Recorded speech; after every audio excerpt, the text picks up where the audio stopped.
I call this meeting to order at 7:30 p.m. We will move to Section 2, swearing in. There is none. We'll move to Section 3, opening roll call. Voting is now open.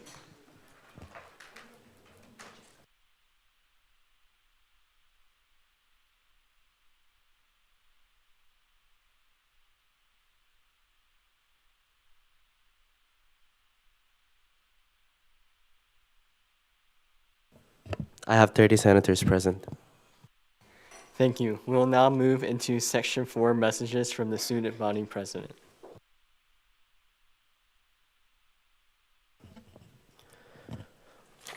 Executive Order 68-024. Direct the student's body treasurer to freeze the expenditures of any student fee reserves, whereas the student body constitution grants the student body president administrative powers over the student government association and all its entities, including funding from the student government. SB-68-015 allocated $75,000 from the student fees reserves to support the budget shortfall for student health services, resulting in Section 15, language in SOO3 for requiring the student government to refill the student fees contingency account. Now, therefore, pursuant to the authority vested in me as president of the association by the Constitution and the laws of the Wichita State University Student Government Association, I hereby direct and order the following. Action 1. Direct the student body treasurer in consultation with the central office to notify all student fee entities to freeze the expenditures of any student reserves until otherwise notified so that the Student Fees Commission may utilize those funds to restore the student fees contingency account to be at 100% as required by SOO3 Section 15. Action 2. Direct the central office to notify the student senate of this action, and this order shall be filed with the association's office, added to the record, and it shall become effective upon filing and remain in force until rescinded by the president of the association or following other procedures. This order shall become executive law and special order to remain beyond the session. Upon recommendation by the Senate and by my authority, the following have been signed and filed as law. SB-68-144, an act to amend the Constitution, bylaws, and statutes to clarify language and eliminate duplicity. AR-68-007, an act to update registration for 8-week courses. AR-68-009, an act to update the RSO handbook. And AR-68-010, an act to recognize the fundamentals of engineering exam passers at graduation with the National Council of Examiners for Engineering and Surveying. This order shall be filed with the association's office, added to the record, and shall become effective upon filing and remain in force until rescinded by the president of the association or following other procedures. This order shall become executive law and special order to remain beyond the session. That is the end of the messages. Thank you. We'll now move into Section 5, messages from the Finance Commission. There are none. We'll now move to Section 6, messages from the agencies. There are none. We'll now move into Section 7, 3-minute floor speeches. In lieu of senators using public forum as a mechanism to address the Senate, any senator may seek recognition to give a speech on a subject of their choice, not exceeding 3 minutes in duration. 3-minute speeches are focused on specific topics. Senators may only hold the floor once during this period. Are there any senators that wish to speak at this time? Senator Winslow, and if you can go to the podium to speak.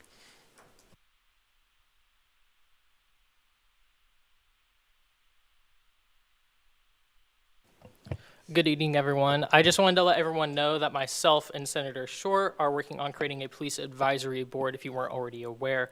Chairperson Hansen, Senator Short, and I have a meeting Friday with WSUPD Chief Schroeder and his captains to further discuss this initiative and to see what the police department side of things want them to look like.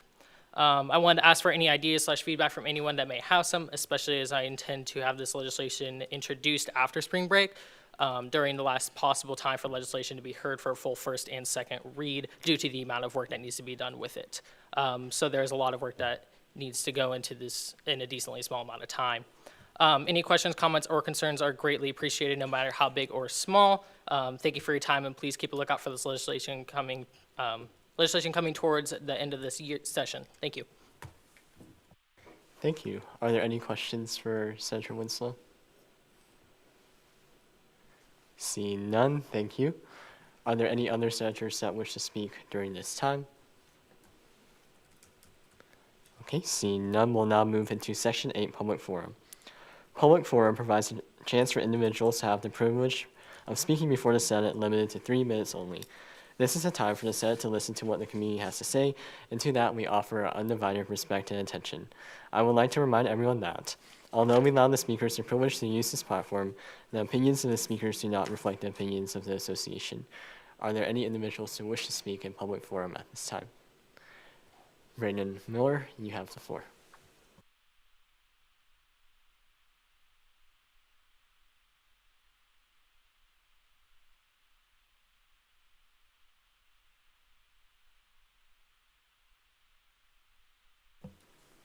Hi, I'm just here to inform you that the TRIO services have recently opened a new program, TRIO STEM SSS, Student Support Services. If you're a low-income first-generation student who is pursuing a career in the STEM fields, you might be interested in looking at the service, which can offer you academic counseling and other scholarship opportunities. They're located at Grace Wilkie Hall, room 153. Thank you. Are there any questions for our speaker? Seeing none, thank you. Are there any other individuals who wish to speak in public forum at this time? Seeing none, we'll now move into Section 9, Introductions and Reports. We'll move into 9.1, Report from the Executive Branch, and for this report, we will be uploading it electronically later this week. So we'll move into 9.2, Report from the Speaker of the Senate. So good evening, everyone. Hope your week is going well so far. As the Senate, we've been busy in the past few weeks. So I just have a few reminders for you all. First reminder that I have for you all is the legislation deadline to turn in legislation for next Wednesday's Senate meeting is 5:00 p.m. on this Friday. When you turn in your legislation, it's not guaranteed that it's placed on the agenda. If I determine it's not ready or that several items have to be fixed, I would strongly encourage you to turn in legislation before Friday if it is already completed. You don't have to wait until Friday to turn in your legislation. As a reminder again for committee and Senate reads, I would like to reiterate that if you have any questions, amendments, feedback, or concerns regarding legislation, to reach out to the sponsor or chairperson of the different committee if you have feedback. It's better to work together to improve, edit, or uplift legislation rather than wait until the last minute to make changes, especially when we only have a few weeks left this session, including our suit fees processes within our next few weeks. During this spring break, our Senate leadership will not be working during that time. So if you email our Senate leadership during that time, we are not permitted to log hours. So if you want to have questions about legislation or wish to ask any questions, please do so before that deadline, or else you might not hear back until when we get back from spring break as well. For our Senate agenda tonight, we have 6 pieces of legislation for Senate review. So we have AR-68-2008, designating a holiday for voting and improving voter turnout. The Government Oversight Committee recommended that it fail by a 0-7-0 vote as amended.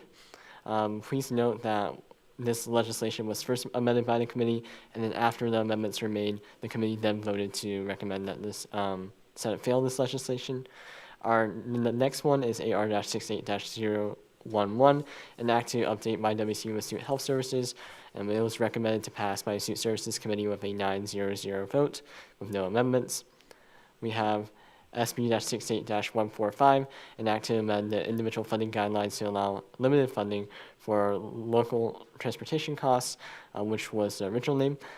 For this legislation, regular amendments made in committee with new language or stricken out language is in blue, and then for removing amendments in the bylaws for the first Senate read, that text is in green for those changes as well. So when you look at that legislation, those are the distinctions. If it's in red, those were the original bylaw amendments that were unchanged by the committee as well. For AR-68-012, an act to recommend that Wichita State University recognizes international holidays. So the Diversity, Empowerment, Inclusion Committee recommended that it pass by a 6-0-0 vote as amended. For SB-68-153, 9.3, an act to establish a framework for joint committee meetings. This is its first read and referred to the Government Oversight Committee. As I mentioned in the email notification that I sent out, this legislation will undergo a committee read, as Chairperson Tawater requested that the legislation be referred back to committee to make some further amendments due to committee and senator feedback as well. The next legislation is AR-68-014, an act to consider the adoption of an A+ grade designation at Wichita State University for its first read. This legislation will skip a standing Senate committee read, as the Academic Affairs Committee wrote this legislation and have already made several edits with feedback before submitting it for Senate consideration. I determined that this legislation is ready to skip the standing Senate committee read as stated within our bylaws as well. Additionally, as I mentioned within the committee reports, I will also be scheduling meetings to discuss our restructure and some of our conversations with our standing Senate committees. So today's the last chance if you want to join on those conversations before I send out the notifications. All senators are more than welcome to join on for those conversations as well. For this week, my availability will be a little bit limited. On Thursday is our student fee hearings, so my availability will be limited tomorrow. On Friday, I will not be here in the morning, but in the afternoons, I should be here for most of the day, afternoon as well. Additionally, as I mentioned some of the previous reports, I originally was going to meet with K-State speaker for SJ visit. That has been postponed to later this month, so I've been working on scheduling some of those meetings as well. But as always, if you have any questions, thoughts, or concerns, feel free to reach out to me at my email at sj.speaker@wichita.edu, or reach out to me via GroupMe as well. If I forgot or haven't responded to an email that you sent me, feel free to reach out to me via email as a reminder as well. But with that, I will stand for any questions that you all may have. Are there any questions? Senator Mallard.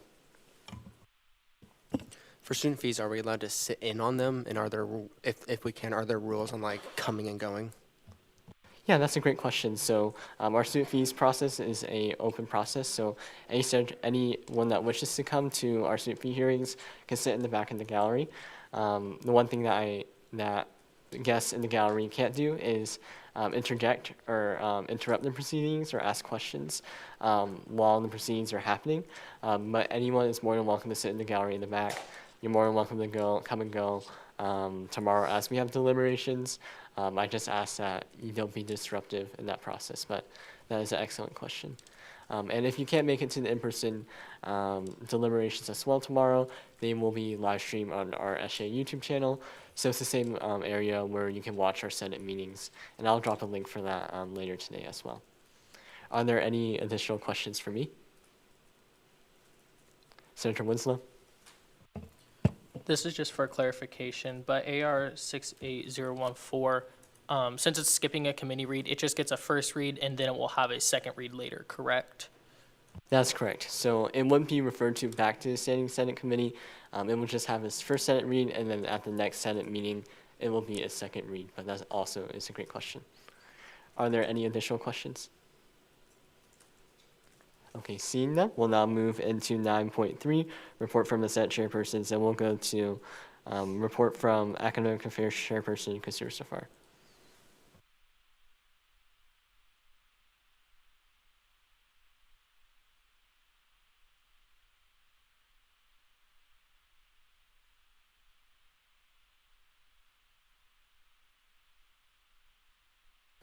Good evening, everyone. I would like to provide a brief update from the Academic Affairs Committee.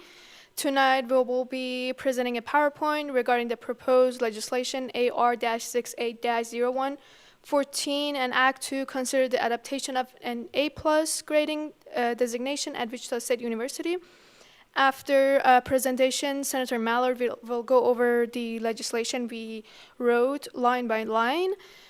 Since last semester, our committee has been working on this proposal, gathering student feedback and communication with the Office of Registrar to better understand how the A+ could be implemented. During the presentation, we will explain the purpose of the proposal and share information we received from the Registrar Office. After the presentation and the legislation, we welcome any questions or comments from the Senate. Thank you. Thank you. Are there any questions for Chairperson Kasir so far? Seeing none, thank you. We will now move to the report from Diversity, Empowerment, Inclusion, Chairperson Peng.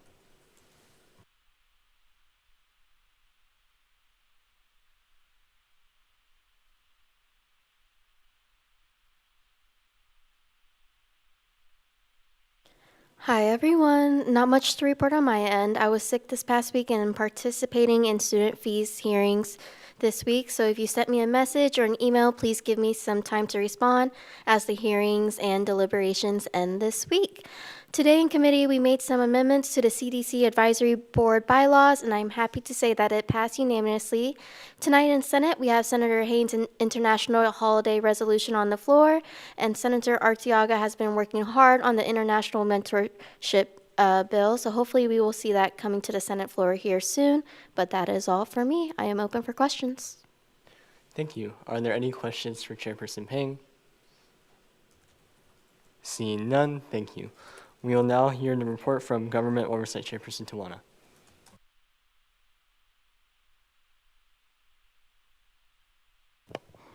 Good evening, everyone.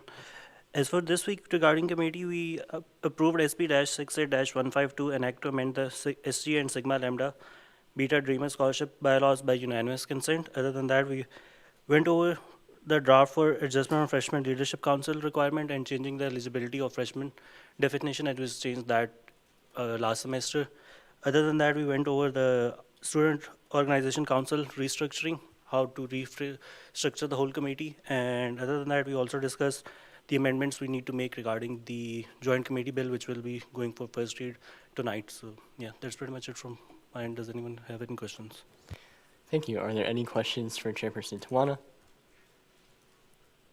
Seeing none, thank you. We will now hear the report from Student Services Chairperson Hansen.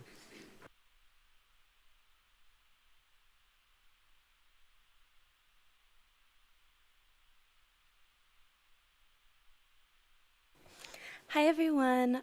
Today in committee, we reviewed Senator Tim's inclement winter weather resolution before she submits the finalized bill this week. Senator Argumedo is continuing to draft the initial legislation for the Lyft Medical Rideshare Initiative while we're scheduling additional meetings for feedback and next steps.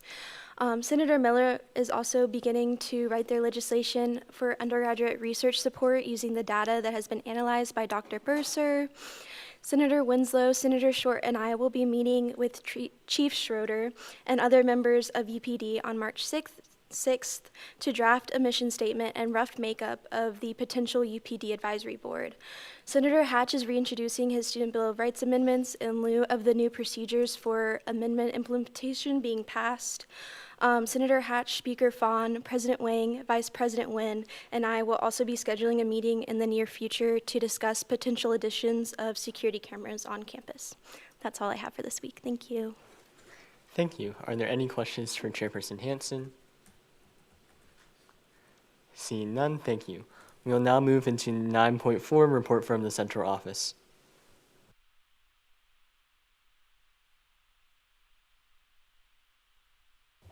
Good evening, everybody. Hi. Thank you. All right, just a couple of things for you all. It's been mentioned about student fees. The hearings have wrapped up. Tomorrow, starting at 9:30, the commission will begin its deliberations. As the speaker mentioned, those are open and they're also live streamed as well. I would just only continue to re-echo. Please don't, be loud when you come in, so that we don't have to acknowledge that. Other things from the Elections Commission, the declaration of candidacy has wrapped up, and the Elections Commission is set to have their rules and regulations meeting next week. As a reminder for those who are running, please make sure that you attend one of those. The final list of certified candidates will be released after that.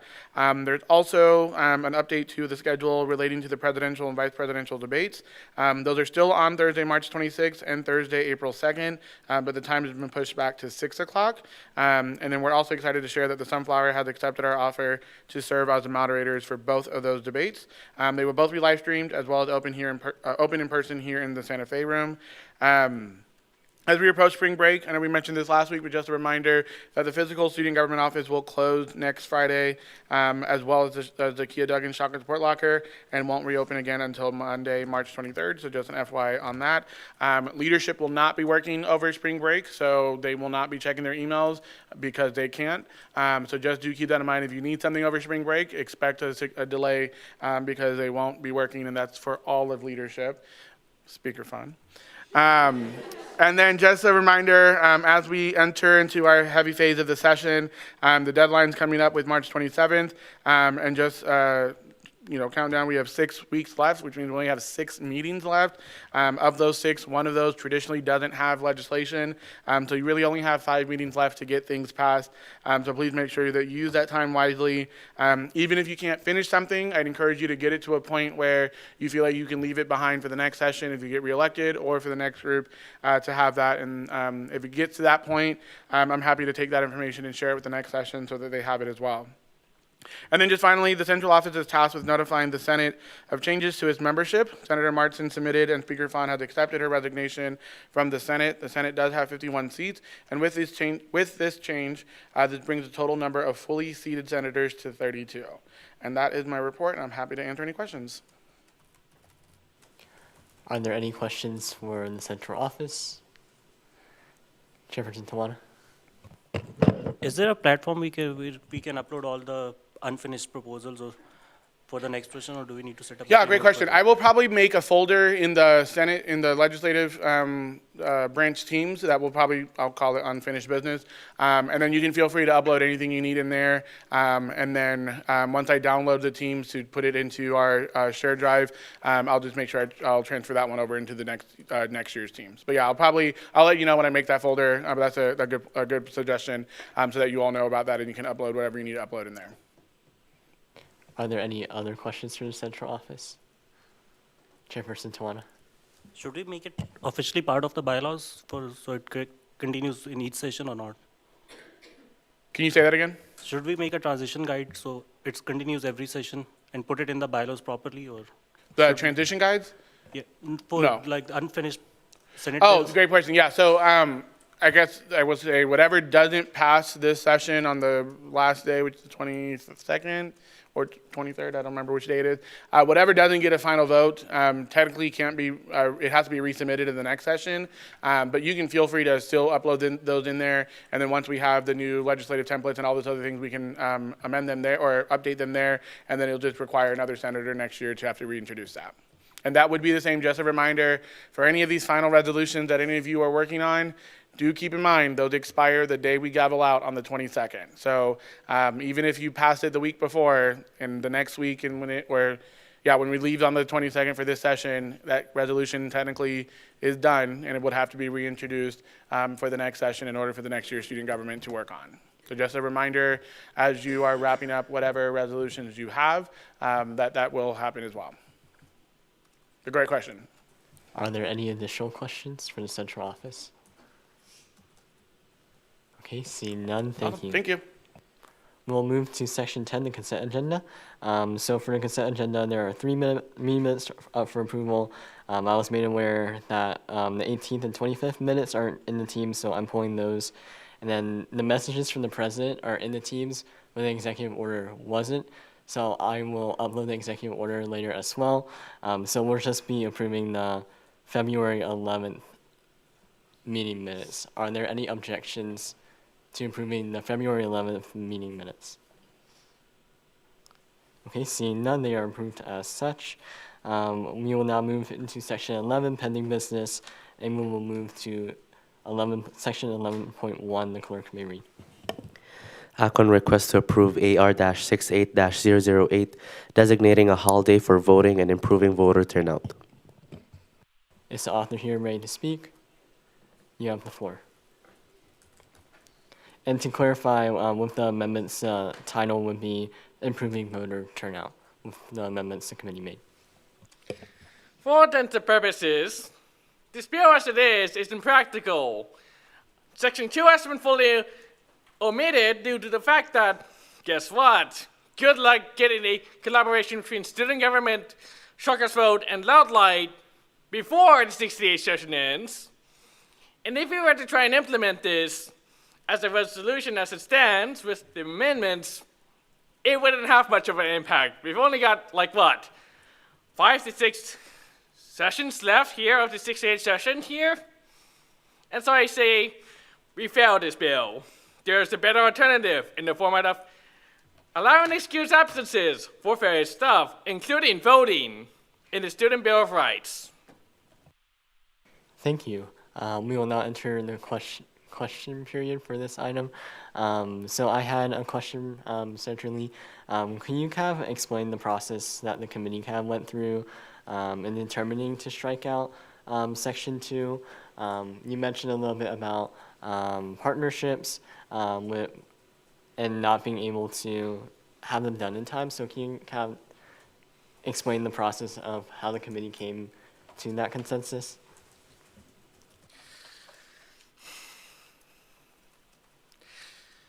Truckers Vote Coalition's one-on-one meeting with the chairperson of government oversight is not expected to happen until around Saturday this week, if I remember correctly. Please help clarify. It's next week. Basically, what that means is that if we tried to submit it as it is, there'd be some confusion because, as what others have said, there wasn't exactly much outreach before this bill was submitted. Thank you. Are there any other questions from the author? Senator Winslow. Since it's clear that you're expecting and or wanting this bill to fail, would you consider picking this bill back up? And if so, do you think you could get that done and reintroduce this session or not? I do not expect it to be reintroduced this session, but I do expect to see about trying to reintroduce it the next session, or at least getting it into the Student Bill of Rights. Are there any additional questions? Chairperson Peng? With wanting to introduce it to next session, do you hope to bring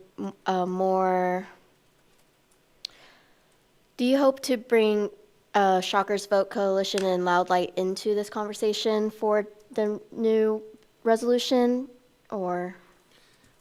Yes, I would like to try and bring them both in because both of them are known to have the explicit goal of trying to improve voter turnout, and voter turnout has been known to be on the decline. Are there any additional questions from the author? Senator Phillips? So I asked about this during the first read, and keep in mind I'm graduating this semester, so if you don't do it, I'll be none the wiser. But do you plan on advocating more and introducing more sections in this bill for early voting? That would be what the shift to excused absences would be for, so that you can go and have your early voting. Are there additional questions? Senator Mallard?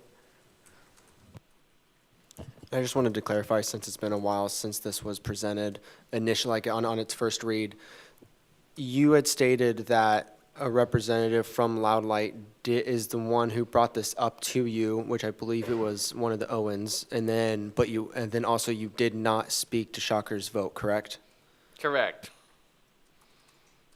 Are there additional questions? Senator Said? Well, I understand that your intention was to reintroduce this bill in the next session. Do you have like a specific timeline or kind of like a range within months of the next session of when you think this would be implemented or at least revisited? I'd say we revisit this as soon as we can in the next session because the midterms are coming up for the American Congress, as in the House of Representatives. It'd be prudent to get this stuff dealt with before then so that it actually has an impact.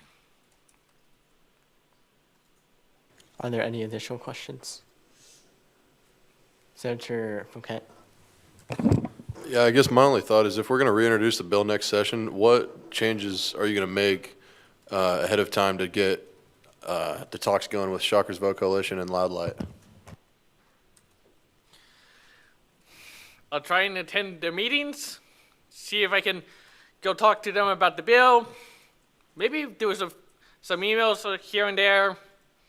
Maybe try and get a result from the one-on-one conversation between the government oversight chairperson and the Truckers Vote Coalition president. And then implement them. Are there any additional questions? Senator Timms. Yeah, so my question is, as you stated, there were some communication issues between SGA and Shockers Vote and Loudlight. So I guess my question is, next year, how are we going to avoid those same issues, and what were those issues this year so that we learn moving forward? The issues this year is trying to actually bother with attempted outreach, especially when you start drowning in paperwork.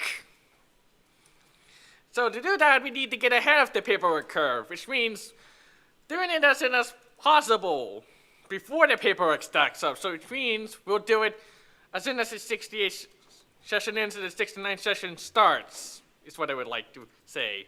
Or I could just do the outreach over summer. Are there additional questions? We'll go to Senator Fouquet. Senator Lee, I guess my only thought is, by that premise, are you basically saying the reason this didn't pass is because of procrastination? I'm gonna jump in right there. I think let's keep the discussion related more to the legislation. I think we can speculate if it was procrastination or other reasons as well, but let's ask about the legislation items. But we'll go to Senator Phillips. Do you think this is something that could be implemented next semester in time for the November midterms, or Wichita State can make those changes in time? Please state your point of order. We should not be debating a bill for the future session if we are not aware if it will be written by anyone in here. We should be talking about the bill at hand and the language that we currently see. I accept that point of order. Are there any other questions for this legislation? Okay, seeing none, thank you. We'll now go into the debate period for this item. So I will make a motion to table this legislation indefinitely. Is there a second for this motion? Seeing a second from Senator Lee, we'll move into the debate period for this item. So I made this motion to table this legislation indefinitely. As for future, if we fail this legislation outright, it states in our Senate that we don't support this initiative. I think there's future work that can be done for this initiative. I think there's a lot of key aspects that I personally would be in support of. And I also think by tabling it indefinitely, if we reintroduce it again after it fails, it might trigger a court review of reintroduction of Senate bills as well. With that, are there any other individuals who wish to speak about tabling this motion at this time? Senator Maurer.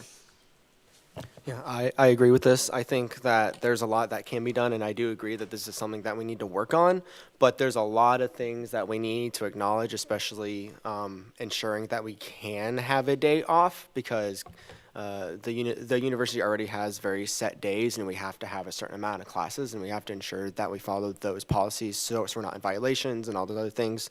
I think that is important, but as Speaker Fund said, the tabling definitely will allow us to just rewrite it and bring it back. So, does anyone else wish to speak in debate? Okay, Senator Winslow. Point of information. State your point of information, please. May I ask a question relating to, you mentioned the triggering judicial review, I believe is what you said. A court review, yes. I'll give it over to Advisor Fonseca to explain the court's processes. Great question. So a couple of sessions ago, there was can imagine a time in which the Senate wasn't getting along with each other and kept introducing legislation that kept failing. And at some point was sent over to the court, and they established precedents that bills that fail in a Senate session, in order for it to be reintroduced in the Senate again, it has to be different enough to pass a judicial review to allow that bill to proceed. There's a process in Robert's Rules that doesn't let you keep doing things over and over again just because someone doesn't want a bill and you fail a bill. We started the practice of tabling indefinitely as a mechanism so that if there's something that the Senate didn't believe was ready for a vote, or that there was merit but went through a process that didn't feel that everyone was going to be supportive of it, the tabling indefinitely process allowed the bill to not necessarily get voted on to fail, but then there'd be no further action taken on that bill, so that it wouldn't trigger the judicial review at that point. Does that answer your question?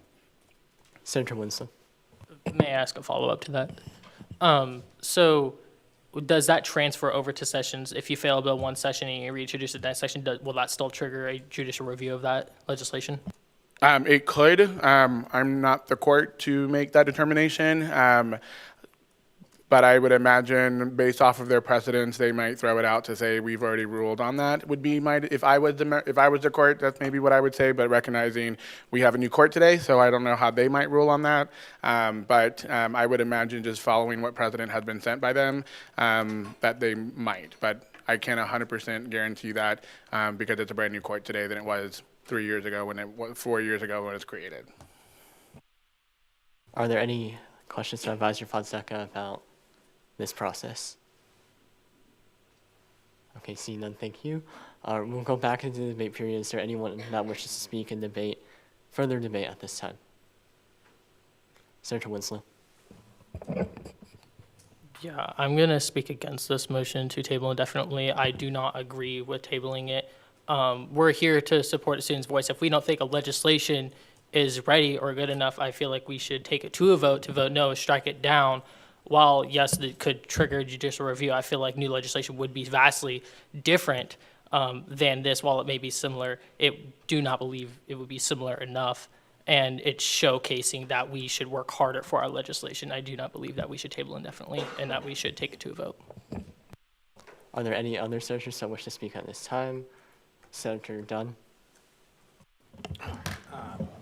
I would agree with Senator Winslow. That was much the same conclusion the Government Oversight Committee reached, was that the language needed an extensive rewrite, that the current version of the language was not sufficient.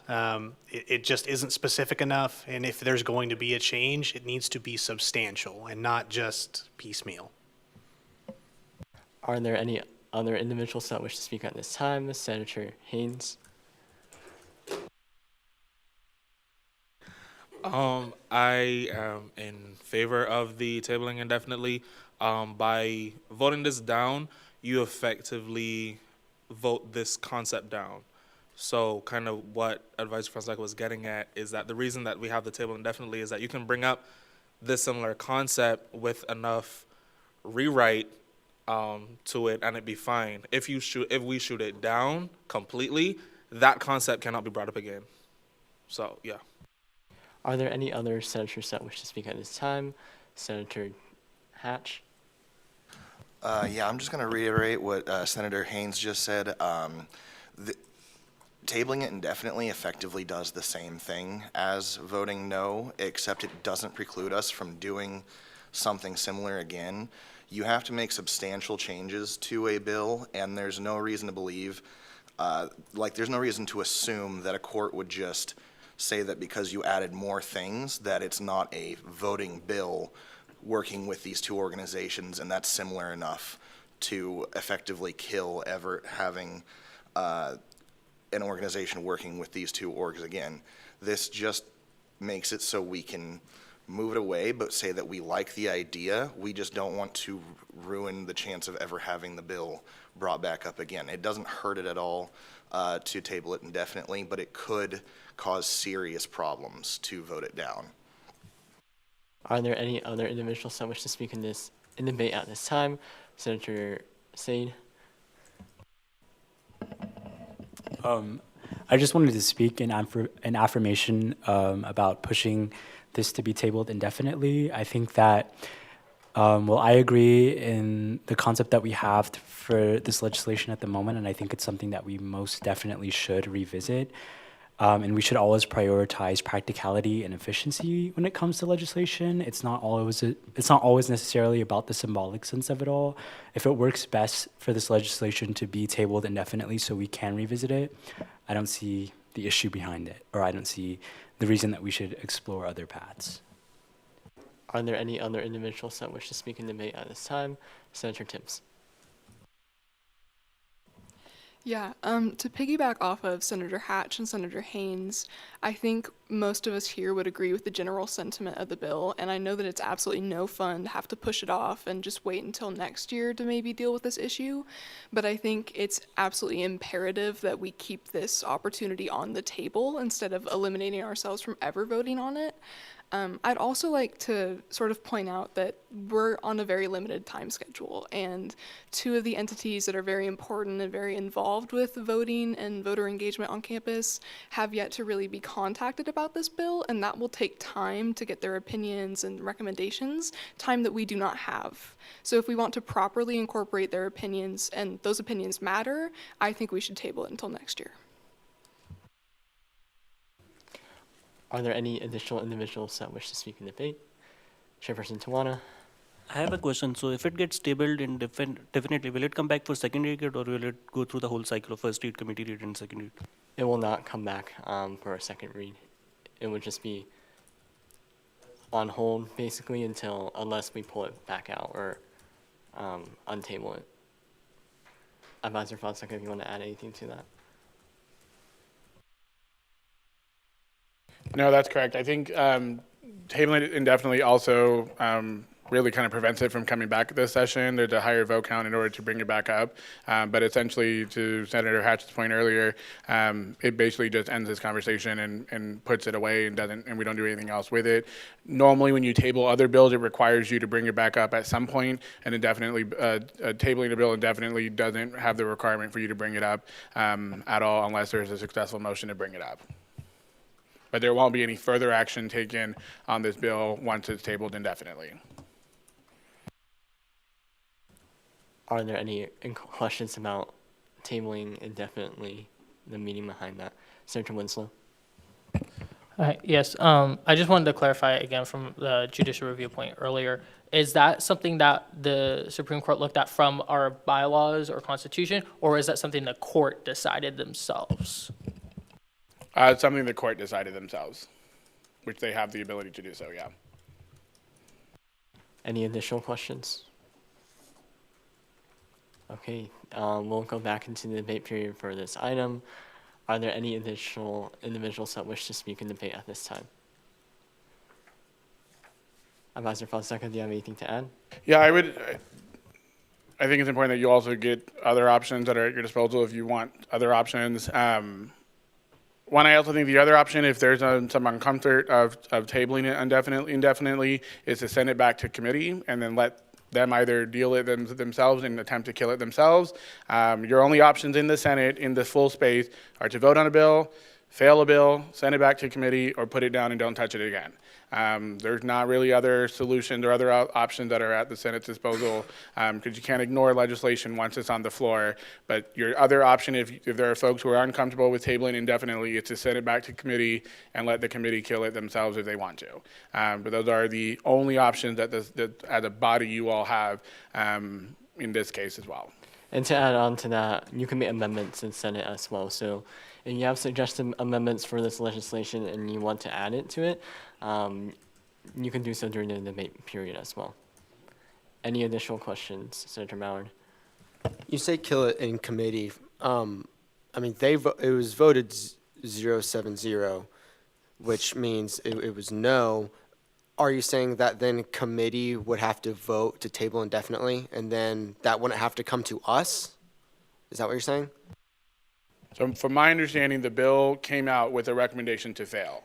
So that means the committee did not kill the bill themselves, which meant they sent it to the Senate to either take action or to either pass it as is or to kill it themselves in the Senate. In this case, sending it back to them allows them to actually, it sounds terrible to say kill it, but that's what we call it. Sending it back to committee lets the committee also have the ability to just kill it themselves.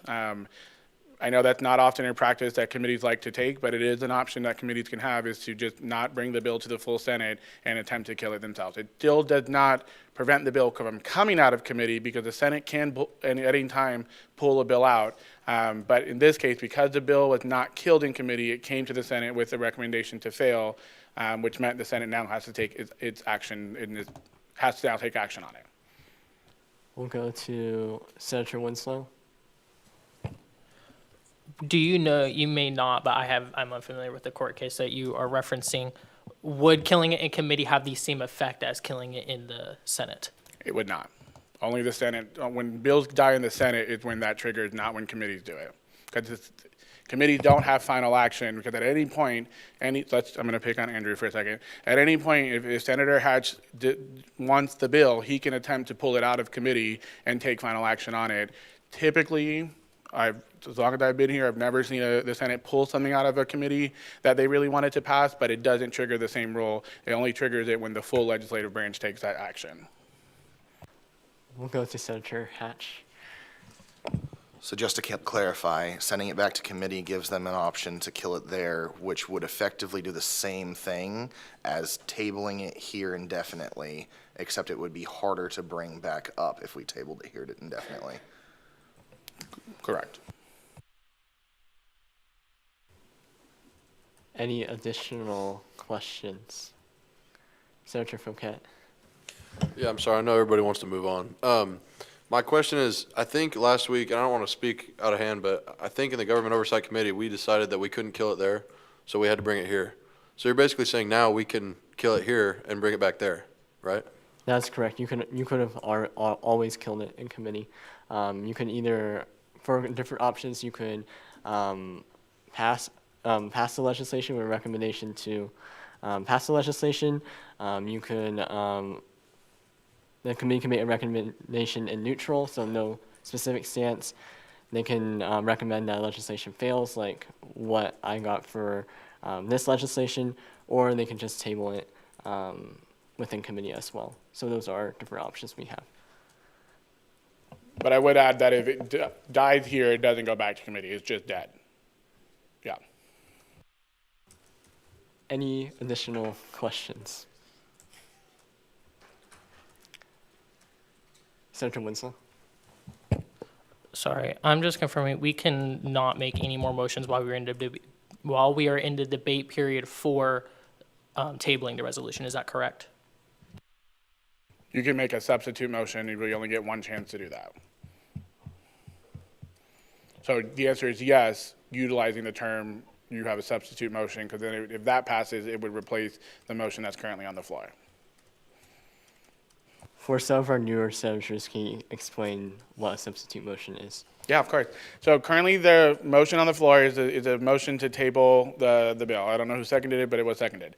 And so a substitute motion basically allows you, I'm going to pick on Andrew again. If Senator Hatch says he makes a substitute motion to send it back to the Government Oversight Committee, that motion has to be taken first because it's considered a privileged motion. If that passes, that becomes a new motion on the floor, and then the one that the speaker introduced would be pushed to the side, and then you take action on that, and then we would move on from this conversation. But a substitute motion basically replaces the one that's actively on the floor because it is considered a privileged motion that goes first. Are there any additional questions? Senator Dunn. Can I make a motion to refer this piece of legislation back to the Government Oversight Committee as a substitute motion? Advisor Fonseca, is that one is... That would be correct, yeah, because you said yes. substitute motion. So they would just need a second, and then you debate that, vote on it, and then we move on. Is there a second for this substitute motion? Seeing a second from Senator Boyd, we will enter the debate period for this motion. Senator Haynes. Yeah, so kind of reading the room, not speaking for anybody, you know, if the vibe is to kill it, why are we sending it back to committee for the committee to kill it? We can just kill it right now. Respectfully, of course. So I'll be speaking in negation of this because that's just a redundancy that we have. Are there any other senators that wish to speak in debate on this item? Senator Thibodeau. I really don't see a reason to bring it back to the committee because, I don't know, just over the different talks we've had, there has been like really little progress on this bill. So I think it'd be a lot better to take care of it here in the Senate. Are there any additional senators that wish to speak at this time? Senator Winslow. I would like to speak in affirmation of this motion. I believe Advisor Fonseca, correct me if I'm wrong, but you stated that when the bill goes, sorry, you stated that when the bill is died in committee, it does not trigger that judicial review. So that would be the point of bringing it back to committee, rather, so we can still kill it without having that trigger of judicial review. Essentially, so we're not tabling it. We're still saying we do not want this bill in the way it's worded, but we are still able to bring this topic up later, which is exactly what I'm wanting to do, and I think what we should showcase. I think tabling, Advisor Fonseca, tabling it indefinitely in either bodies would not trigger a judicial review. Is that correct? I think if the attempt is to try and deal with it later, which gives, there's still 6 weeks for the committee to deal with it, then sending it back and letting the committee make a choice is the probably safest bet that won't interrupt or won't trigger some of the other components. We've also, I guess in full transparency, there's never been a moment where we've tabled something that has been challenged later, but in committee, because the final action hasn't been taken, would be an appropriate option in that moment. I recognize there's lots of thoughts about it, but I think it's also important to remember, as I tell you how this, how it's been applied before, it could be applied differently with every new court that comes in, has every ability to change how they want to apply things. The safest bet, in my opinion, would just be to send it back and let the committee make a choice whether they want to deal with it or not, but at least it doesn't put final action on that bill. I also will say there's lots of other things on the agenda to get done tonight, and so I'd encourage us to move on from this conversation is my final thought, and I'm going to put my head down and not look up because I still see a lot of hands, which is great. So that's still my thought. Just send it back to committee and let the committee make a choice what they want to do with it and not take final action in the Senate. I'll take two more to speak in debate. I will go to Senator Hatch. I'm going to speak in negation of sending this back to committee just because I feel like we're making more work that doesn't need to be done for the committee. My understanding of tabling it indefinitely is that when a session rolls over to the next session, the pending legislation that is in that session just expires. Nothing happens with it. It's not voted down. It can't trigger a judicial review because nothing ever actually happened with the bill for the Senate to say no. So if we were to table it indefinitely, it does the exact same thing as sending it back to the committee, which they have indicated that they would kill it. To my understanding, they have indicated that they would kill it had it got sent back. It would just be more work for the committee, more work to put that on their agenda, and right now we can just table it and be done with it and never trigger a judicial review, and we can move on to other things that we need to do. I will take one more senator that wishes to speak in debate. I'll go to Senator Mallard. I want to say two things. One, if you're going to raise your hand, if you can raise it above your head so that the camera people can see it. I just wanted to make that comment. And now I'll also talk on this. As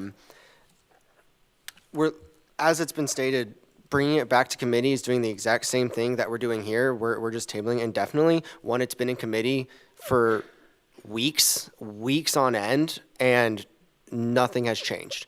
If they're just going to fail it in committee, as Senator Hatch already said, we're just making more work. We can just table indefinitely now, and then we just rewrite what we want in the future.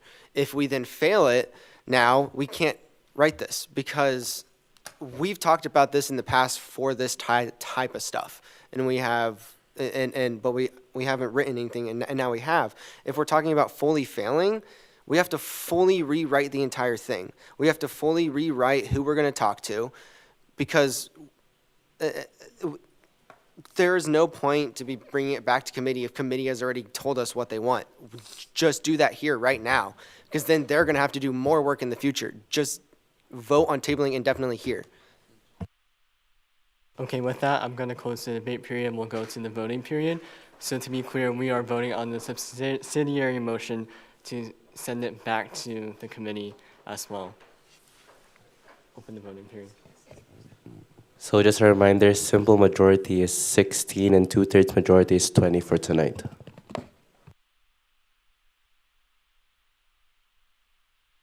The voting period is now open.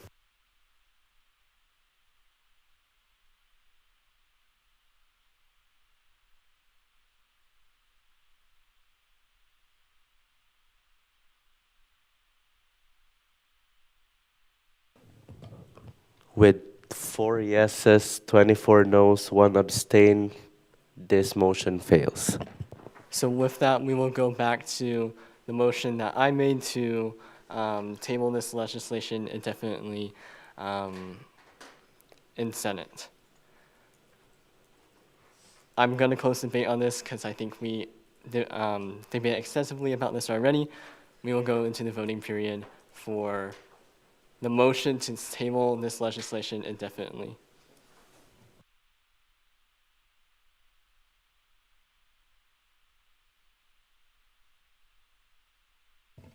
Voting is now open.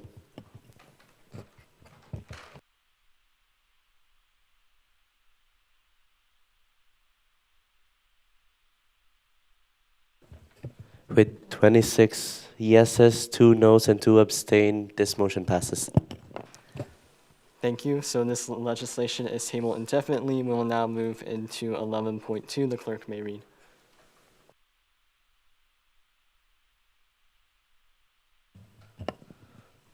Act on request to approve AR-68-011, an act to update MyWSU with student health services. Is the author here ready to speak? You have the floor.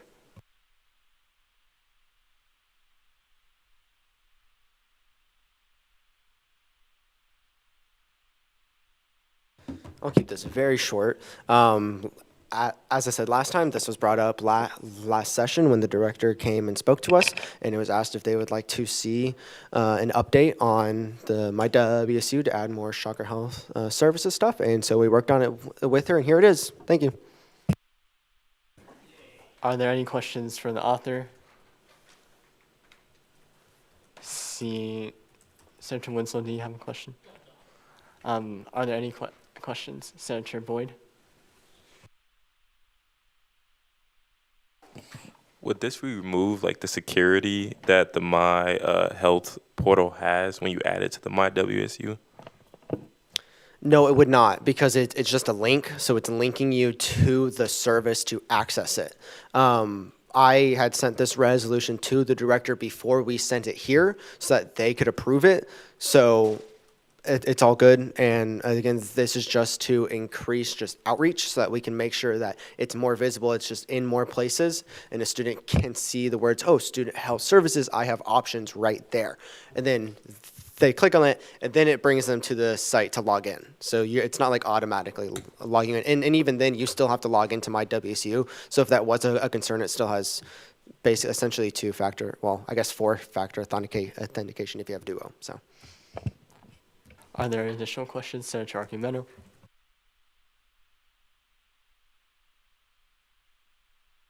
Are there any additional questions? Seeing none, thank you. We will now move into the debate period on this item. Are there any individuals who wish to speak in debate at this time? I'll go to Senator Beam. Motion to pass by unanimous consent. Are there any objections to this motion? Seeing none, is adopted as such.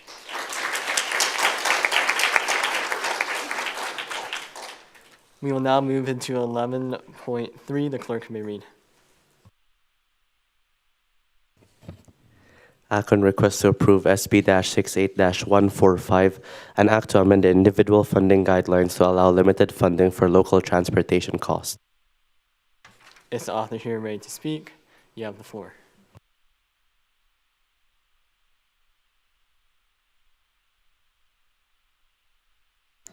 Hi again. I'll keep this short. So, after the first read, there was a few confusion regarding the local transportation mentioned in the title. So, just to clarify that, we were aiming to provide on-site transportation. Be it, let's say, you travel to Austin for a conference, so you can use this money for your on-site travel accommodation, travel costs, say taking an Uber to the conference. So, we made the amendment to have the language replaced from local to on-site. And just with the updated bylaws language, we just made one change. It's in the blue font with the bracket in there. Not limited to more than one mode of transportation. So yeah, that's the change, and with the whole local word being changed with the on-site transportation cost. So yeah, does anyone have any questions? Are there any questions for the author? Senator Parker? Prior to these amendments, up to $100 was allocated to each individual for local transportation. Has that amount changed? And if so, what was the reasoning? We didn't put a cap on this time with the amendment, so it's up to the Finance Commission how much they want to allow it. So there's no longer a limit of $100 anymore. Are there any additional questions for the author? Senator Timms? And in general, how much money is being allocated for expenditures for travel costs? Do you mean including the flight or just the Uber or bus pass? I mean like the overall pool of funds for travel expenditures for all students. I mean, a student can avail up to 1,500 throughout the academic year, and on average, it's like 1/3 of the total budget. Let's say if their whole budget is like $1,200, they usually spend $350 to $500 on flights and other transportation. That's what the average is during Finance Commission approvals. And I would also say, depending on, this is for individual funding, so it would depend on the request and the conference they would travel to as well. I think with various applications, it ranges, of course, with the conference they go to. If they, for example, you travel internationally, some of those costs might be a little bit different as well. So it varies, I would say, from request to request as well. Are there any additional questions? Senator Parker? In line 11, one instance of the word local has not been crossed out. Was this deliberate or an error? This is probably an error. Yes, and that is an error on my end. So when the legislation they sent to me, it was crossed out. So for some reason, it didn't transfer through, but it should be crossed out. So when you consider that legislation, just assume that one is crossed out because it's supposed to be. Are there any other questions for the author? Okay, seeing none, thank you. We will now move into the debate period on this item. Are there any individuals who wish to speak in debate at this time? Senator Hatch? Given that this was recommended to be passed through the committee by unanimous consent as amended, I would also recommend that this, or I'd motion for this to be passed by unanimous consent as amended. Are there any objections to this motion? Seeing none, is adopted as such.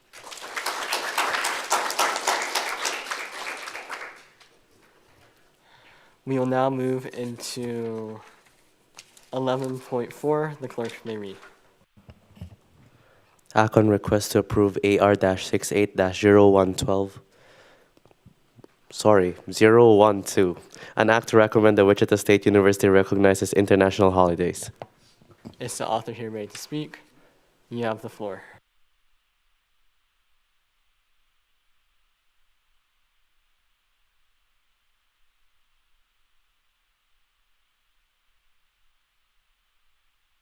Good evening, everybody.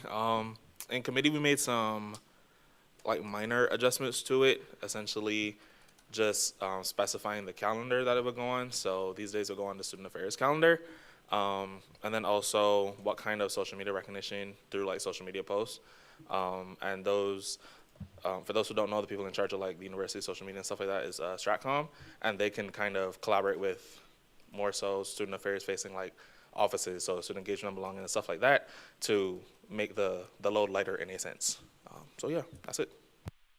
Thank you. Are there any questions for the author of this legislation? Senator Winslow?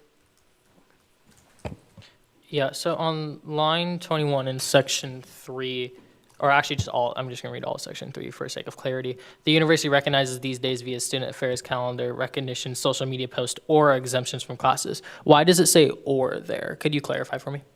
Yeah, so initially I picked or instead of and, because and reads you must do all of these things, or the or language leaves it to not be a sort of all or nothing statement. So the university can pick any of these things or do all of them if they feel so, as opposed to and, which means I either do all these things or I don't do anything at all. Yeah. Are there any additional questions? Senator Miller? This looks really great, and I see that you've cited a couple of statistics here. I just don't see like where you got those statistics from, so I was hoping you could tell us where you got those statistics from. I believe when I had initially drafted this, it came from the university like enrollment stats and stuff like that. But I could get those for you.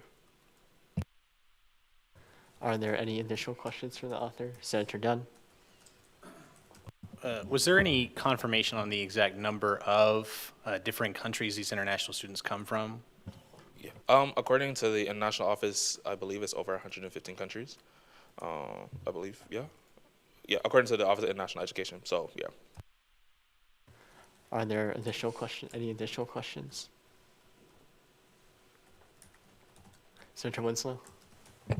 I apologize. I just have a follow-up to my last point. So because you're stating "or" in this situation, you know what I mean. But that wasn't the point of the bill to allow for certain exemptions for these certain holidays? So is it still guaranteeing that, or is it just allowing the university to make a separate decision rather than exemption? Well, it's a resolution, so nothing is really guaranteed. But on the implementation side of this, we would really push for the exemptions from classes in practicum. So the "or" allows for, if the school doesn't want to go through all the quote-unquote hassle of the other things, still be able to do the exemptions from class. Are there additional questions from senators? Senator Dunn? So is there not, I'm not seeing a specific prohibition in this bill that kind of limits what a student could observe, right? So I mean, theoretically, under the terms of this bill, a student could observe every Emancipation, Independence Day, Republic Day, and Constitution Day of 150 Senator Dunn, countries? do you have a question? That was the question. Is Okay. that possible under that framework? I mean, yeah, in theory you could, but if you tell your professor, I'm taking every single of these days off, they're going to look at you crazy. Because, and this also accounts for students not necessarily from that country, but students of the diaspora of said country. So, for instance, say I myself would not be a Barbadian citizen, however I have Barbadian heritage. That is still a thing that we take, that my parents would take from that country. And it's like an actual thing that on November 30th, Barbadians from all over the world don't do anything. They don't go into work. So it also allows for that kind of allowance. Are there any additional questions? Okay, seeing none, thank you. We will now move into the debate period for this item. Are there any individuals that wish to speak in the debate at this time? Senator Boyd. Motion to approve with unanimous consent. Are there any objections to this motion? Seeing objection from Senator Dunn, we will now move back into the debate period on this item. Are there any senators that wish to speak in debate at this time? Senator Mallard.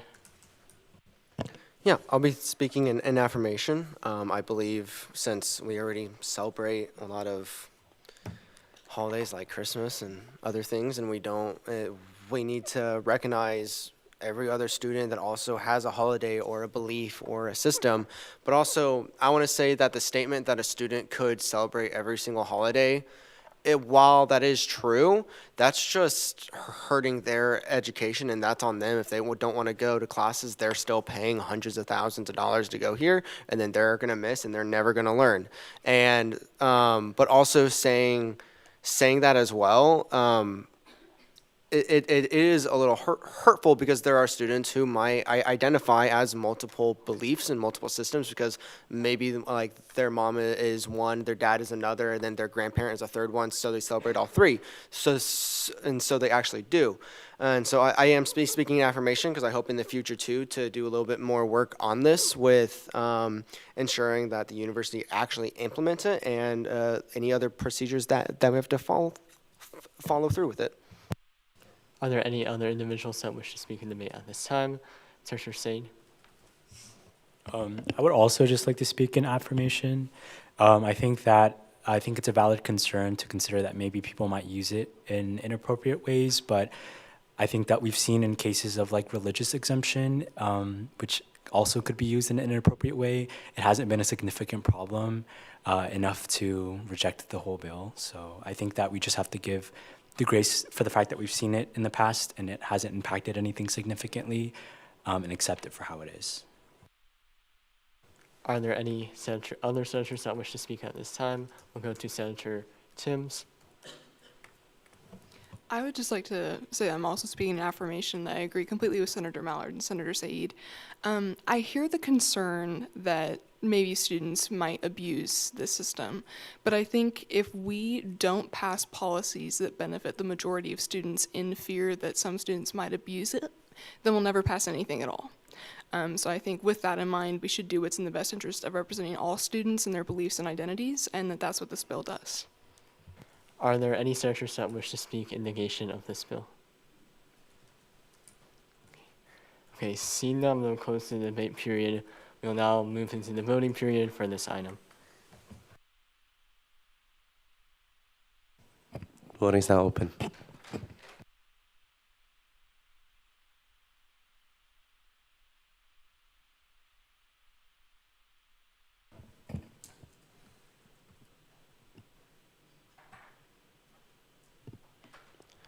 With 28 yeses, 2 abstains, this bill passes.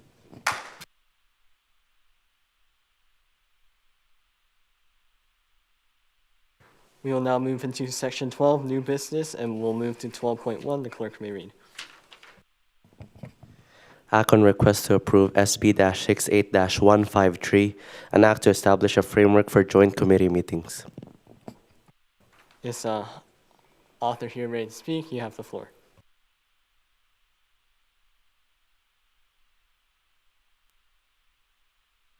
Hi again, I'll keep it short again.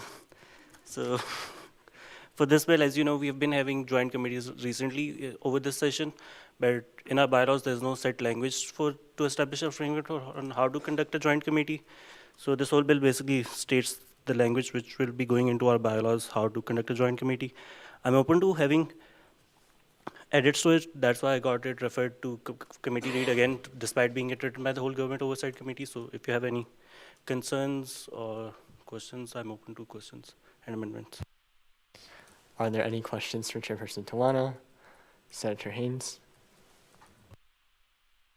Yeah, so in like past sessions when we have done joint committees, there was mainly like a quote unquote like host committee, and another committee was just sitting in on that meeting. Although they're still doing business together, there's a general like there's a bigger like onus on the quote unquote host committee here, and I see you have everything necessarily down to like 50%, like in subsection 5. And then when you talk about would you be open to amendments on things like what quorum looks like, and then also what the duties of the pro temp for minutes in subsection 6? That was my question. So yeah, for quorum, let's say we have government oversight having 8 members and DEI having 6 members. So the quorum would be 14 members. The total attendance would be 14 members combined. So the quorum would be, I think, 8. So yeah, and the voting majority would be required for 8 maximum votes out of 14. So it doesn't, let's say all 8 are from one committee and no's are from another committee. It doesn't matter as long as the simple majority is met out of the 14. Are there additional questions for the author? Senator Timms? Sorry, I'll try to keep it quick. This makes it sound like we would have a joint committee meeting exclusively when a piece of legislation sort of falls under the jurisdiction of both. So would they just meet to talk about that piece of legislation and then just go back to their own thing, or what would that look like?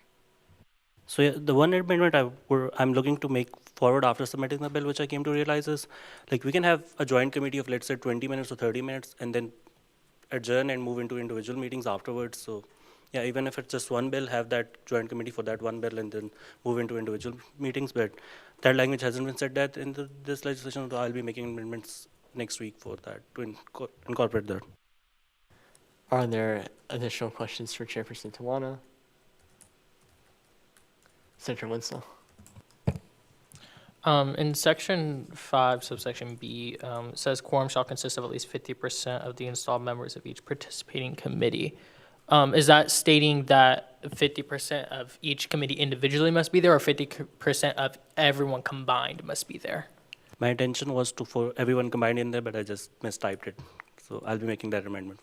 So it should be 50% of all the members combined together. I just wrote it. Are there additional questions for Chairperson Tawana? Okay, seeing none, thank you. This legislation is referred back to the Government Oversight Committee for the committee read. We'll now move into section 12.2. The clerk may read. Act on request to approve AR-68-014, an act to consider the adoption of an A+ grading designation at Wichita State University. Is the author or authors here to speak? You have the floor.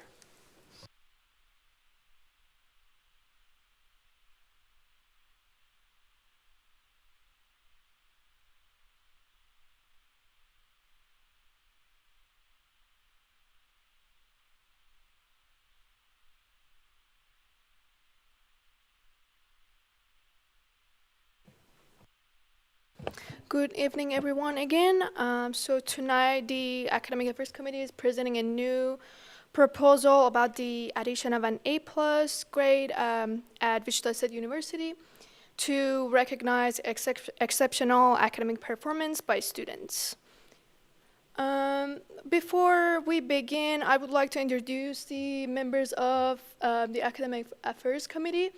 From left to right, we have Senator Kaden Berry, Senator Josh Mallard, Senator Andrew Beam, and that's me, Nazanin Kassir-Safar. The Academic Affairs Chair, Senator Tyler Beatty, and Senator Takwudza Namu. And I would like to thank my committee for their time and research and work on this proposal. Regarding the proposal overview, the A+ have been discussed at Wichita State University since 2016, and we are proposing the addition of an A+ grade to Wichita State University, but the A+ would be an honorary only. The GPA scale would remain at 4.0, which means the GPA is not going to change, it's not going to go above that. The purpose of that is to recognize exceptional academic performance without affecting any GPAs. To better understand the student opinions, we surveyed more than 300 students across campus. We also researched and looked at how grading scale works at other institutions in the Kansas Board of Regents. And we found out the grading system were different. As an example, the Kansas State University does not use a plus or minus grading scale, but our university, Wichita State, currently uses a plus or minus grading system. We also looked at universities outside of Kansas. As an example, University of Missouri, Kansas City, and University of Iowa, they both have A+, and their GPA value is 4.33. In this slide, I'm going to talk about the questions we asked in our survey. The first question is, how would you rate having the A+ replace A as the 4.0 GPA, from 1 being bad, 10 being good? The number 1 rating was 17%, and number 10 rating was 44.7%, and the average, total average comes to 7.16. The next question we asked was, how would you rate having A+ be assigned a GPA higher than 4? Number 1 got 3.4%, and 10 got 65.9% with the total average rating of 8.77. The next question we asked was, how would you rate having A+ be purely an honorary title and make no change to the GPA scale? Number 1 got to an 13.3%, and number 10 got to an 36%, with a total average rating of 6.88. Can you go to the next slide, please? Thank you. Here are some of the comments in questions that we received from students, such as will the implementation of A plus change the GPA? Adding an A plus would add unneeded stress to students already struggling with classes. Many students have said adding an A plus to the grading scale would increase incentive to push harder. I feel as tough the A plus should be harder to obtain but still can for something. When might this change go into effect, and will this change the current plus and minus grading system? This will comes out to our survey results. We got 84 out of 309 survey result that we got.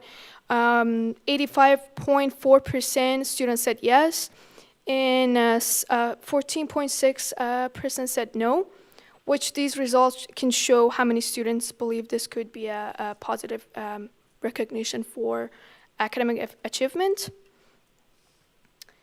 We also reach out to registrar office regarding the common questions and concerns that we received from students, and we also wanted to know how A plus would work. And here are some of their responses.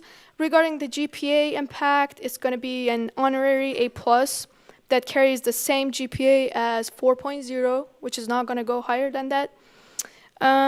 About the transcript appearance, if adopted, the A plus would appear on official transcripts, including those sent out to graduate, medical law, and other professional schools. Regarding the data system considerations, as of right now, increasing GPA scale to 4.33 would increase a significant data integrity and some issues. And regarding the faculty authority, each individual faculty members will determine their own grade. And now Senator Mallard is going to go over our legislation that we wrote. And after that, we stand for any questions. Thank you.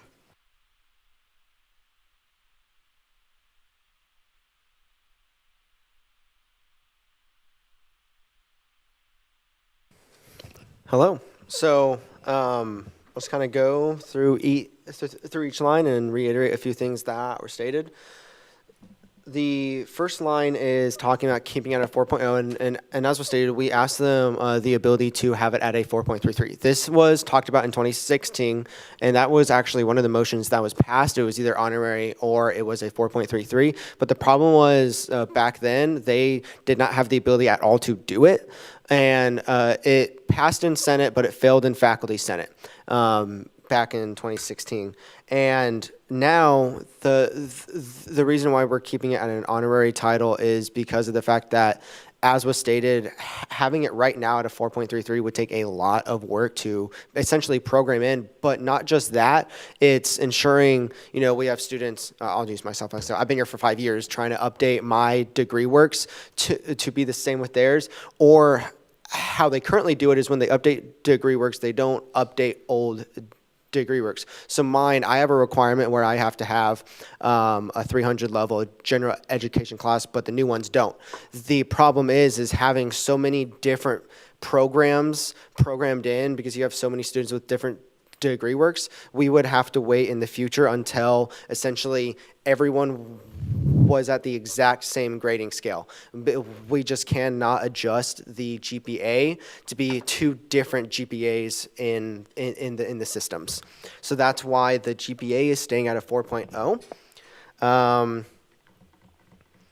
Yeah, the university does not currently have a system-wide grading percentage scale, and that's pretty common actually across most universities. This allows for professors the ability to essentially weight it. So if the class is harder, they can make an A be a crazy example. An A is a 70 to 100, or one of my classes, an A is a 93 to 100. So it allows to ensure that if the class is an extremely hard class, here we're not saying the exact number. I believe. Yeah, so we're not saying the exact number, but we are proposing that they implement an A plus at least in the middle of the A, so that way, or higher up. That way students who are in classes and they are getting really, really good grades, they have this honorary title so that they can see it. And then the hope in the far future would be after this has hopefully passed, that we can then work on getting that 4.33 GPA that is seen in outside colleges so that we can help increase students. It's also stated that if a 4.33 was implemented, that would not affect graduate students at all. The grades all stay the same. That is what the registrar's office told us, but I want to remind people, since that was a concern that was brought up a lot, right now we are not changing the GPA, so that is not going to be affected at all. All we are doing is adding an honorary title.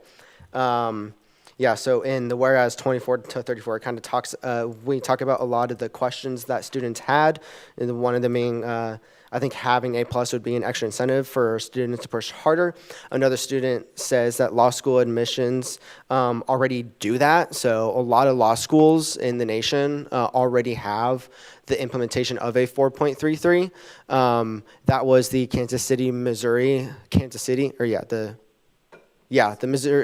University of Missouri, Kansas City. They're the ones that have a 4.33 for their law school.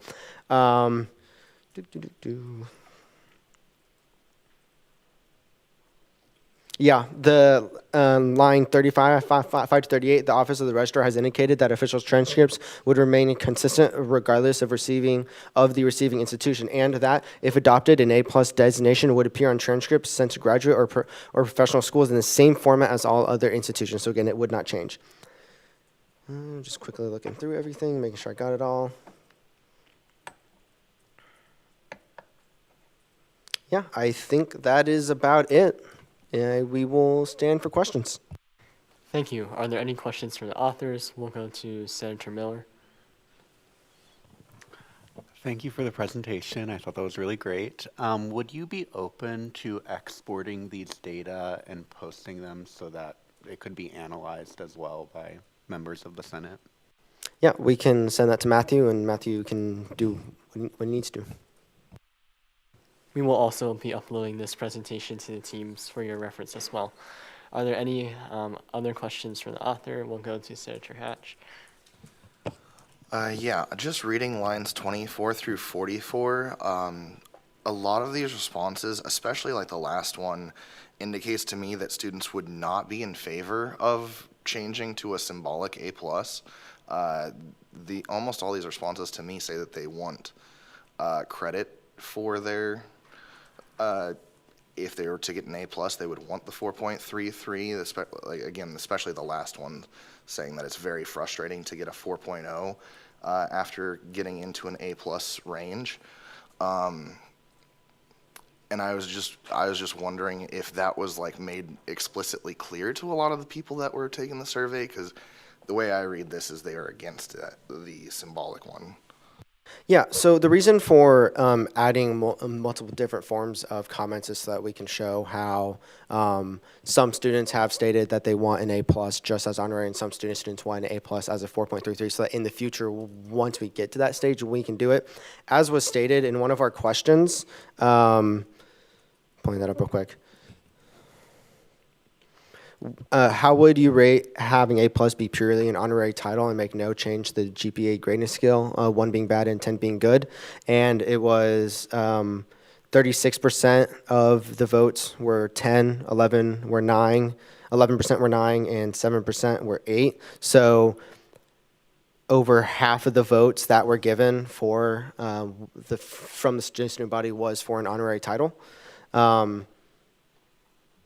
And then, as stated, how would you rate having A+ be assigned at the GPA higher than 4, which was 5% were at a 10. But as I stated, the problem right now is that we cannot do it because of programming. We physically cannot program it in without having problems with continuity errors between different accounts and different students. And so this is something we want to see in the future, but right now this is a stepping stone into the ability for the next, if it's another 5 years, because that's what it's been. Jay Thompson is actually the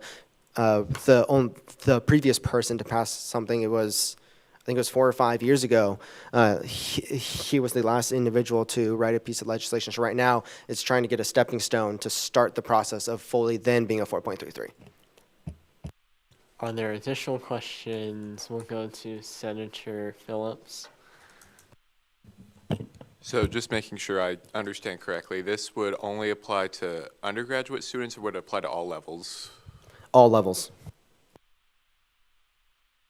Are there any additional questions? We'll go to Senator Otten. So you mentioned that you guys only received 309 responses. Are you worried that this doesn't totally encapsulate the opinions of the student body, since there's a lot more? I would say no. I mean, if you're looking at it statistically, 85% out of that 300 is still a very large number compared to the 14,000 students. We tabled for a month, and it's hard to get responses, but we still have an overwhelming amount of students who said yes to this. So, are there additional questions? We'll go to Senator Winslow. Is there any data on what colleges these students were from, or what demographics, et cetera?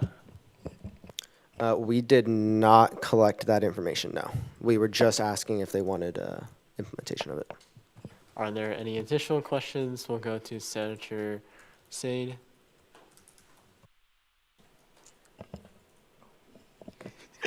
Sorry. Just to clarify, so it's only semesters that happen after this legislation is passed that will reflect the A+. And does this not present kind of like a discrepancy between the semesters in terms of like applying to medical or law schools?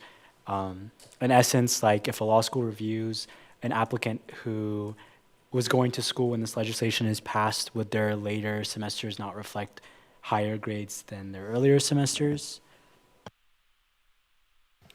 I think I understand what you're saying. You're saying how, let's say two years ago you got 100 and it's an A, and now you have 100 and it's an A+, it won't be reflected.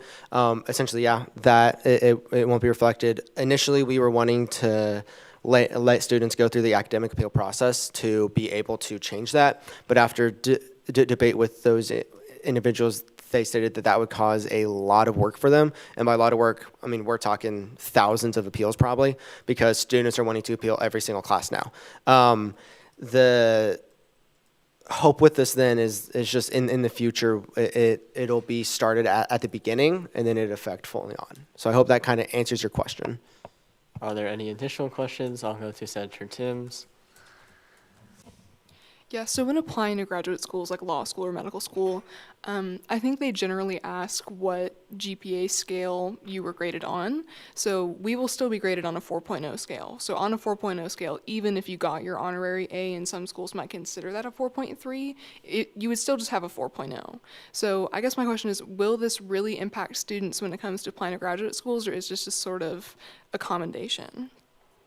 Right now, it's just a commendation, and as I said, in the future, it is the goal to make it a 4.3, but also because of the fact if your capped GPA for an institution is a 4.0, they know that your grading scale is a 4.0. So if you had an A+ and they see that, they'll know that it's still a 4.0.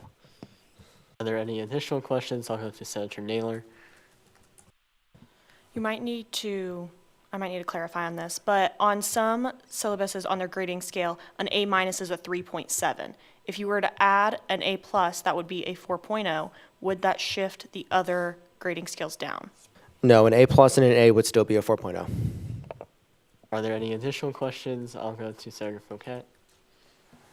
So I guess just hopping on what Senator Timms mentioned about law school, I would assume the same is for when you're applying, or not applying, sorry, when you're looking at getting a job after graduation. A lot of jobs would look at that and realize that you still got, the A+ credit worth an A. So I guess my question is, without the provision of being able to change it to a 4.3, is it essentially just like a participation trophy, like for the student to know that they did that in their head, or I guess what's the main motive here?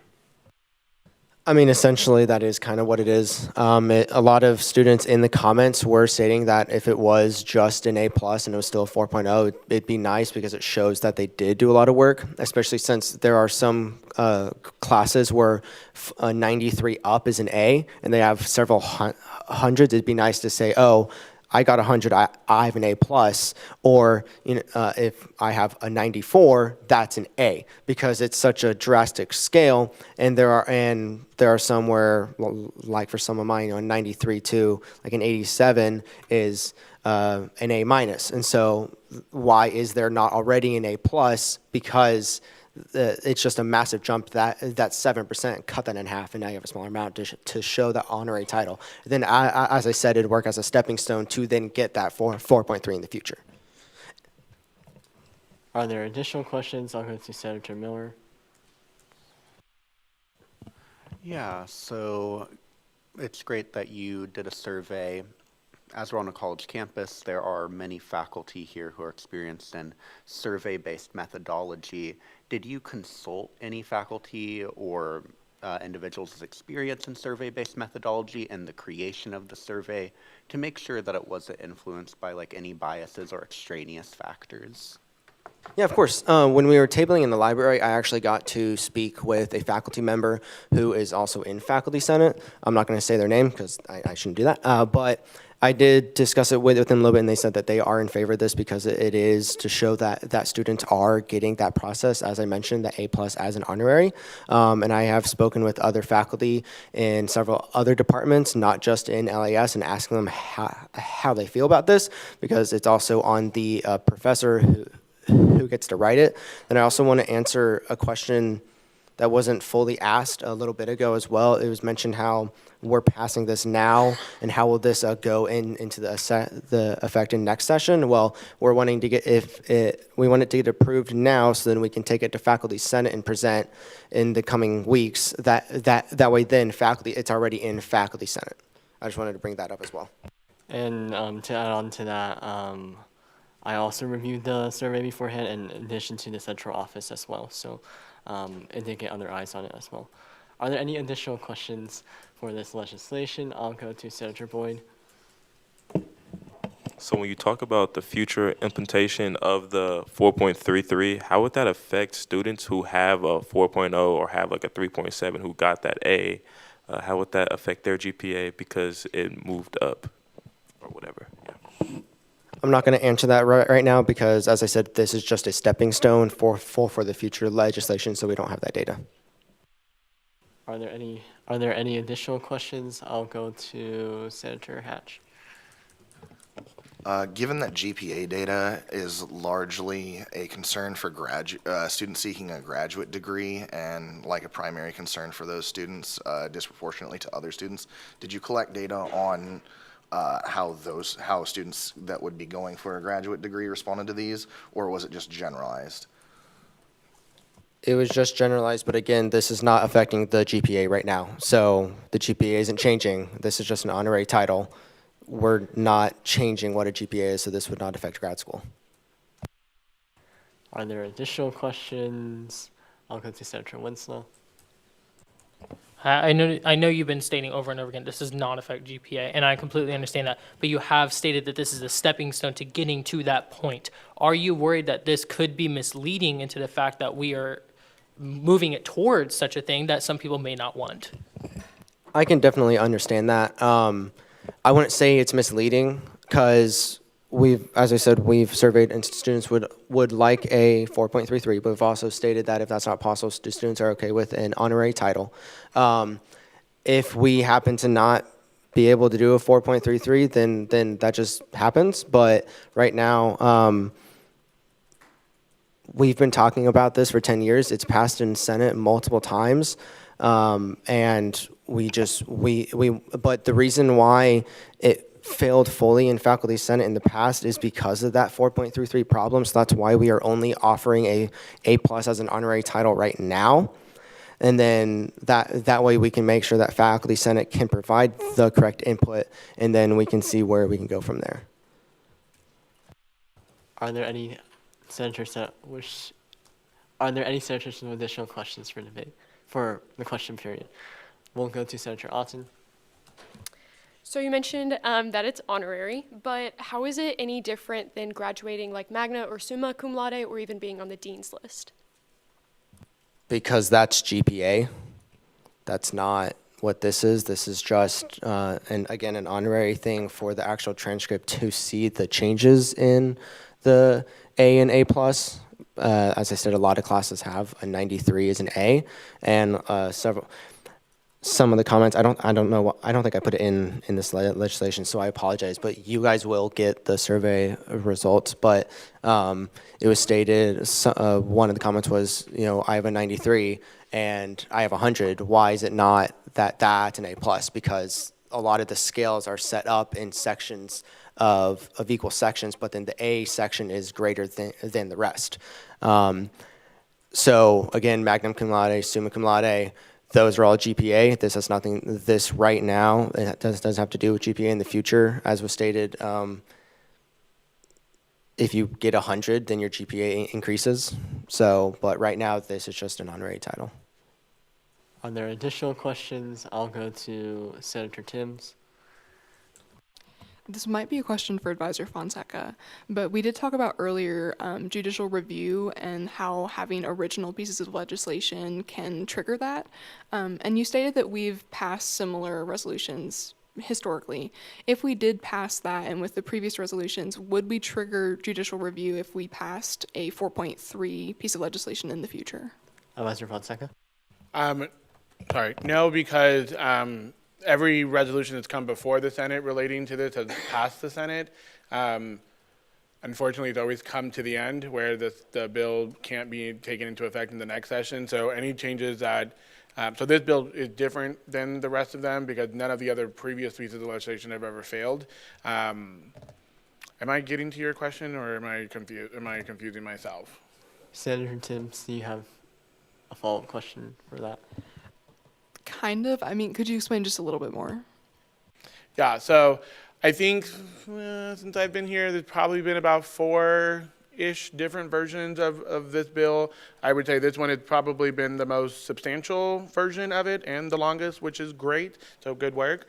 So it has been different than the rest of them, but because none of the other ones have ever failed, they've always just been resolutions, and as I've shared, that resolutions expire at the end of every session, so it never really triggers anything because nothing ever failed. That this one is fine to continue to proceed because it doesn't meet the original standard of anything failing because nothing has ever failed in this would relate to these bills. They've always just expired because the session has ended, and the next session doesn't have to listen to what this session does when it relates to resolutions because they don't continue from session to session. Does that answer your question? Okay.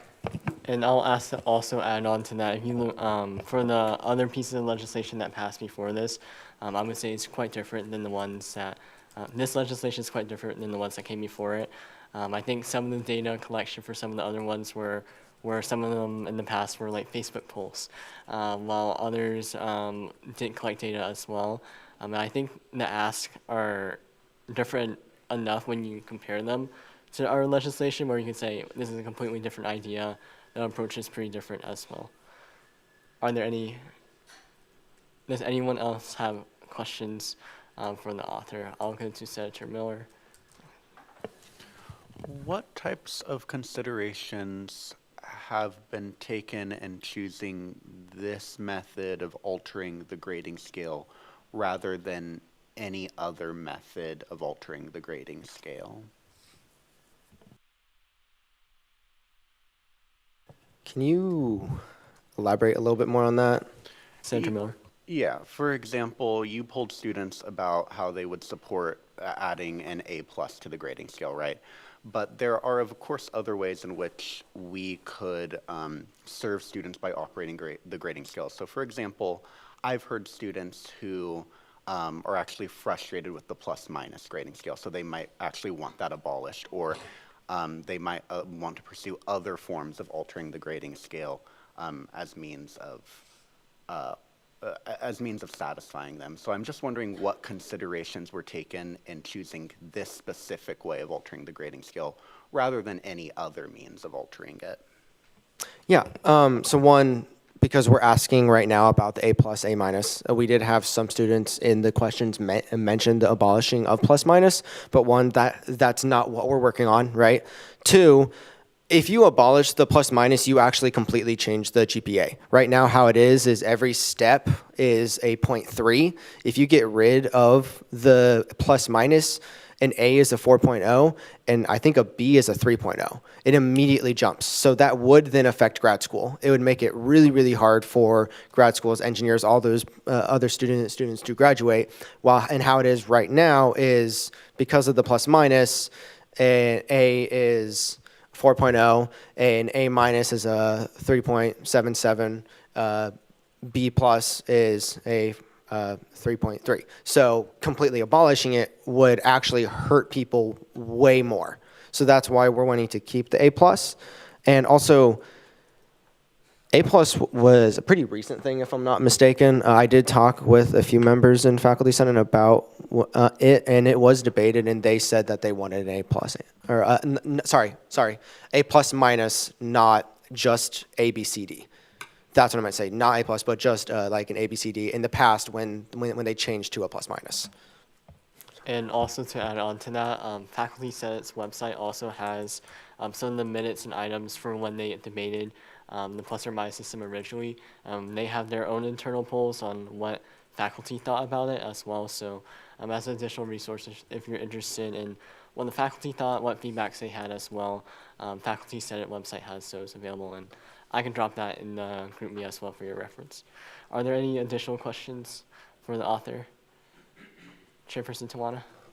You've been saying that you get an A plus on getting 100. Is there a possibility A plus, you can get an A plus at 95 and A on 90 to 95, or would it be open to the interpretation of the individual professor? Yeah, sorry. So I'm just using 100 as an example. As I kind of said earlier, right now, how a lot of it is 93 up is an A. So then essentially you'd be cutting it in half, and 97 up would be an A plus. So that's essentially like 3 percentage points and 3 percentage points, 3 to 4 percentage points. So that way it's cut in half. So not 100% is an A plus, but it's a few percentage points down. And it depends on the faculty. So if the faculty has, like I said, a crazy thing where an 80 is an A, I don't know why that would be. I've never seen that. I've in all of my classes, I've only ever had a 93 up is an A. But if it was like an 80 is an A, then they can do essentially a 90 is an A plus. Or if a student didn't agree with it, then they could go to I guess academic appeals and or faculty senate, say, hey, I wish that this professor would change how their grading is, and then that can be a debate for the future. But that's not really prevalent right here, right now. Are there any additional questions, Senator Hatch? I know it says that the Office of the Registrar keeps transcripts consistent across institutions that they're sending it to. In talks with graduate students that are currently attending universities or that have gone through the application process, yes, they send in the transcript, but then the receiving admissions office adjusts it for their GPA scale. So if you had, say, a plus minus system and you sent it to someone who didn't, they would just get rid of the plus minuses and consider them whole letter grades. How many, I guess, institutions have you talked to that have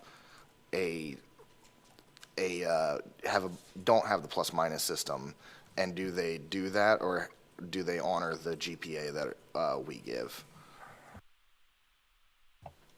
I'm just going based off of what the registrar's office said, that they do not.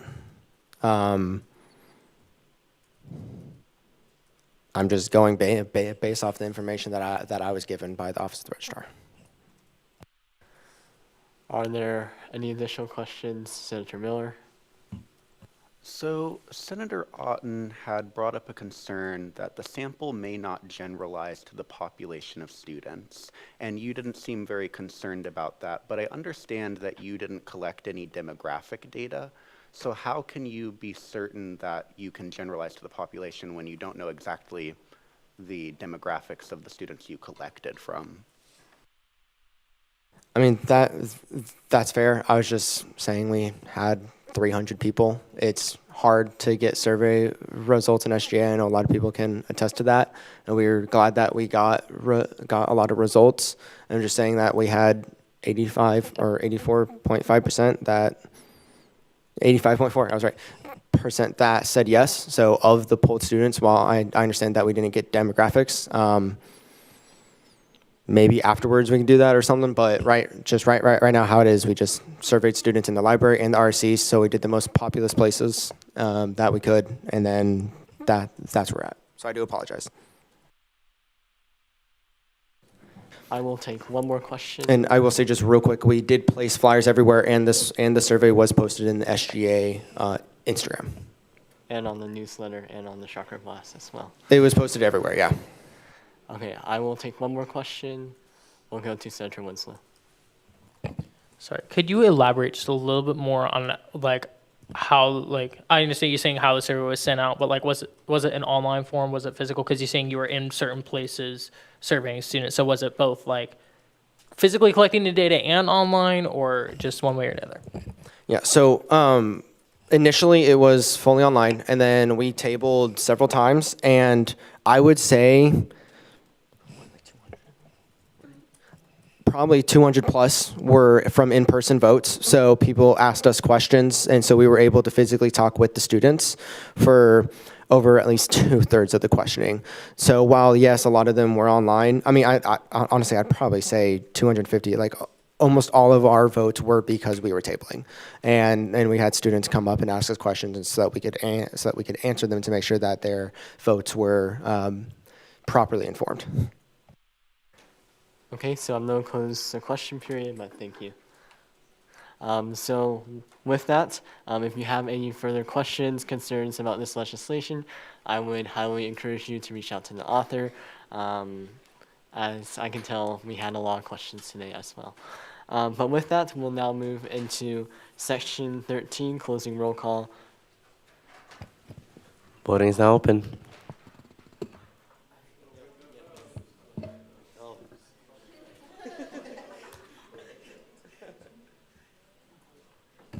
Now it's open. And please leave all of your clickers on by your nameplates as well. Thank you.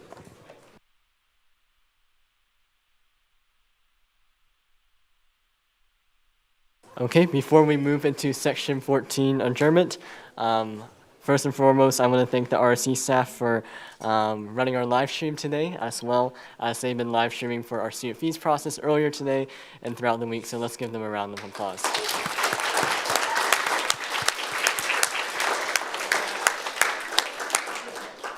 Additionally, I'm proud of you all for speaking up in the debate today, asking a lot of questions, so I really appreciate that engagement and dialogue as well. But with that, we'll move into section 14, adjournment. The Student Government Association Student Senate will stay adjournment until Wednesday, March 11th at 7:30 p.m. I adjourn this meeting at 9:22 p.m.